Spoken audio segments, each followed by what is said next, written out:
Hello students, today our topic is characteristics and uses of lanthanoids। तो आज थोड़े से उसके यूज़ पढ़ेंगे, कुछ करेक्टरिस्टिक्स रहती थी उसको हम पढ़ेंगे, कौन कौन सी प्रॉपर्टीज़ थी करेक्टरिस्टिक्स उसको हम स्टडी करेंगे। तो इसमें सबसे पहले क्या आ जाता है, इसका इलेक्ट्रोपोजिटिव करेक्टर। जो हमारे लैंथेनॉइड्स होते हैं उनका इलेक्ट्रोपोजिटिव करेक्टर किस तरह से बिहेव करता है उसी को हम देखते हैं। They are the highly electropositive because the low ionization enthalpy. देखो जो हमारे लैंथेनॉइड्स होते हैं इनका आयोनाइजेशन एंथैल्पी क्या होती है, बहुत कम होती है, उसकी वजह से इलेक्ट्रोपोजिटिव ये क्या करते हैं, ज़्यादा शो करते हैं इलेक्ट्रोपोजिटिविटी। फिर क्या है स्टैंडर्ड इलेक्ट्रोड पोटेंशियल, ठीक है, जो हमने इसमें डी ब्लॉक में ही पढ़ा था। फिर स्टैंडर्ड रिडक्शन पोटेंशियल जो इनका है, that is the E naught, the value for the half fraction is M 3 positive ion. ये एक रिएक्शन दी है इलेक्ट्रॉन, तो ये किस में चेंज हो रहा है, सॉलिड में, ठीक है। अब इसकी ये बोलता है कि जो हमारी ई नॉट की वैल्यू है इसकी वो कितनी रेंज से कितनी रेंज सकते हैं, ठीक है, जो कि -2.2 से लेके -2.4 इस रेंज तक इसका जो ई नॉट है, जो इसका इलेक्ट्रोस्टैंडर्ड पोटेंशियल है, वो इस तरह से इस रेंज में है। तो ओनली एक्सेप्शन यूरोपियम, यूरोपियम का ई नॉट है वो क्या है 2.0 आ जाता है, जो कि 2.2 से क्या है थोड़ा सा ज़्यादा है। अब रिड्यूसिंग एजेंट की तरह किस तरह से भी दे readily lose इलेक्ट्रॉन्स एंड दस गुड रिड्यूसिंग एजेंट। ये बोलते हैं कि हाँ जो हमारे लैंथेनॉइड है ये क्या करते हैं, ईजिली क्या करते हैं, इलेक्ट्रॉन को लॉस करते हैं, इसलिए ये क्या एक अच्छे रिड्यूसिंग एजेंट की तरह काम करते हैं। अब नेक्स्ट इसी के साथ complex formation. Lanthanide do not have much tendency to form complex. ये ज़्यादा कम्प्लेक्स की फॉर्मेशन नहीं करते due to the low charge density, क्योंकि इनके ऊपर चार्ज डेंसिटी क्या होती है, कम होती है, because of their large size, ठीक है। लार्ज साइज होने की वजह से ये क्या होता है, ज़्यादा कम्प्लेक्सेस नहीं बनाता है। The tendency to form complexes and the stability increase with the increase atomic number. बोलता कि जो उनकी कम्प्लेक्स फॉर्मेशन की जो टेंडेंसी है वो कैसे बढ़ती है, जैसे जैसे इनका एटॉमिक नंबर बढ़ता जाता है, और वैसे वैसे इनकी क्या है स्टेबिलिटी जैसे जैसे इंक्रीज होती है। ओके, अब क्या है केमिकल बिहेवियर। अगर केमिकल बिहेवियर की बात करें हम, तो the first few member of the series is quite reactive. बहुत कि इसकी जो पहले शुरुआती जो इसके मेंबर्स हैं लैंथेनाइड सीरीज के, वो क्या है बहुत ही ज़्यादा रिएक्टिव होते हैं, ऑलमोस्ट लाइक द कैल्शियम, और इनका बिहेवियर ज़्यादातर किससे मिलता जुलता है, कैल्शियम की तरह। However, with the increase in the atomic number, their behavior becomes similar to the aluminium।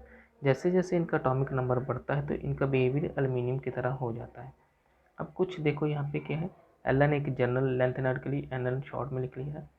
तो देखो लैंथेनाइड को जब हम हेलोजन के साथ ट्रीट करते हैं तो ये क्या देता है हमारे, इस तरह देता है लैंथेनाइड हैलाइड, ठीक है। लैंथेनाइड हैलाइड कोई भी लैंथेनाइड कोई भी हो सकता है जो हमारे एलिमेंट्स हैं लैंथेनाइड की सीरीज़ के, ठीक है। जब हम कार्बन के साथ एट ए टेम्परेचर 2773 केल्विन पे करते हैं तो ये हमारे कार्बाइड कंपाउंड देता है, ठीक है। Ln3C, Ln2C3, Ln C2 इस तरह से कंपाउंड देता है। जब लैंथेनाइड को हम डाइल्यूट एसिड के साथ करते हैं तो हाइड्रोजन गैस लिबरेट होती है, साथ में कोई प्रोडक्ट बनता है। जब लैंथेनाइड को हम ऑक्सीजन के साथ ट्रीट करते हैं तो हमें क्या देता है, ये ऑक्साइड की फॉर्मेशन हो जाती है, ठीक है, जैसे यहाँ पे दिखाया हुआ है ऑक्साइड की फॉर्मेशन होती है। जब लैंथेनाइड को हम क्या करते हैं नाइट्रोजन के साथ ट्रीट करते हैं, हीट करते हैं तो हमारे क्या बनते हैं, लैंथेनाइड के कुछ नाइट्राइड कंपाउंड बन जाते हैं। और जब हम लैंथेनाइड को हम सल्फर के साथ तो हमारे सल्फाइड कुछ कंपाउंड बन जाते हैं। और जब वाटर के साथ ट्रीट किया जाता है तो हमारे क्या बन जाता है, हाइड्रोक्साइड बन जाता है और साथ में हाइड्रोजन गैस बन जाती है। तो ये कुछ क्या है एग्जाम केमिकल रिएक्शन है कि किस तरह से हमारे लैंथेनाइड सीरीज के एलिमेंट क्या कर सकते हैं, रिएक्टिविटी शो कर सकते हैं, अपने बिहेवियर शो करते हैं, केमिकल रिएक्टिविटी किस तरह से रिएक्शन दिखा सकते हैं केमिकली। ओके, अब यूजेस, लैंथेनाइड का यूजेस कैसा कहाँ पे होता है, देखो lanthanide do not use in the pure state, इसको हम प्योर स्टेट में इस्तेमाल नहीं कर सकते।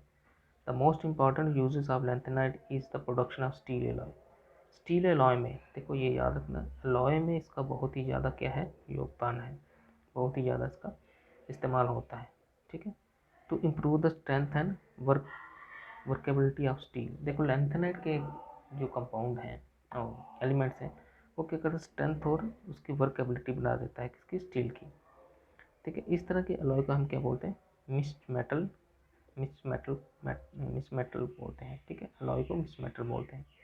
अब इसकी कंपोजिशन क्या होती है, लेंथेनाइट 95% ले लेते हैं इसके मेटल्स, लेंथेनाइट के मेटल। उसमें भी क्या होता है, सीरियम 50% और लेंथीनियम वो 40% होता है, बाकी थोड़े एलिमेंट और ले लेते हैं। फिर उसमें आयरन 5% मिला लेते हैं, और कुछ हमारे अदर एलिमेंट्स जैसे सल्फर, कार्बन, कैल्शियम, एल्यूमिनियम को क्या करते हैं, मिला के हम क्या बनते हैं, एक मिक्स मेटल बना लेते हैं। ठीक है, जो एक बहुत अच्छी अलॉय की तरह काम करता है। अब जो बोलते हैं कि the maximum amount of the mix metal is used for making the magnesium based alloy. बोलते कि जो हमारे मिक्स मेटल होते हैं वो कैसी बनी हुई अलॉय को ज़्यादा इस्तेमाल करता है, मैग्नीशियम से बनी हुई ज़्यादा इस्तेमाल करता है, जिसमें 3% तक का इस्तेमाल होता है। क्यों करते हैं इसका में, क्योंकि ये strength increase the strength of magnesium, magnesium की स्ट्रेंथ को ये क्या करता है, तो बढ़ा देता है। अब देखो नेक्स्ट है ऑक्साइड। लैंथेनाइट की जो ऑक्साइड होते हैं वो ग्लास इंडस्ट्री में बहुत ज़्यादा इस्तेमाल होते हैं। ठीक है, for polishing the glass, for making the optical glasses. ठीक है, as the protection against the UV light. देखो इस तरह से ग्लास बनाए जाते हैं लैंथेनाइट एलिमेंट्स के कि जो यूवी रेडिएशन को क्या करते हैं, रोकते हैं, उनसे हमें प्रोटेक्शन करते हैं। ठीक है, as phosphor for the television screen. तो टेलीविजन स्क्रीन में जो फास्फोर नामक इस तरह से इस्तेमाल किया जाता स्क्रीन में किया जाता है केमिकल, जो क्या करता है, कलर फॉर्मेशन में हमारी मदद करता है। ठीक है, जैसे इसके ऊपर लाइट पड़ती है तो ये कलर को शो करता है। ठीक है, सिमिलर द फ्लोरेसेंट सरफेस में चमकने के लिए भी, कलर के लिए भी इसका इस्तेमाल होता है। Mix oxide of the lanthanide used for catalyst in the petroleum cracking. जब हम पेट्रोल की क्रैकिंग करते हैं तो लैंथेनाइट के क्या करते हैं, जो ऑक्साइड है वो कैटलिस्ट की तरह काम करते हैं। ठीक है, नेक्स्ट है हमारा because of the paramagnetic and ferromagnetic property. देखो लैंथेनाइट है, ये पैरामैग्नेटिक और फेरोमैग्नेटिक दोनों प्रॉपर्टी दिखाते हैं। ठीक है, उसकी वजह से क्या करते हैं ये, उसकी वजह से क्या होता है कि ये फेरोमैग्नेटिक पैरामैग्नेटिक, उसकी वजह से इसको हम कैसे इस्तेमाल करते हैं, for use for making the magnetic and electronic device. Okay, last one हमारा ceric sulphate is well known as the oxidising agent in the volumetric analysis. बोलते कि जो हमारे सेरिक सल्फेट है जो एक बहुत ही अच्छा ऑक्सीडाइजिंग एजेंट है जिसको हम वॉल्यूमेट्रिक एनालिसिस में इस्तेमाल करते हैं। तो ये कुछ लैंथेनाइट एलिमेंट्स के यूजेस थे, उसके कुछ कैरेक्टरिस्टिक्स थे। ठीक है, तो आज के लिए इतना ही। Thank you, have a good day.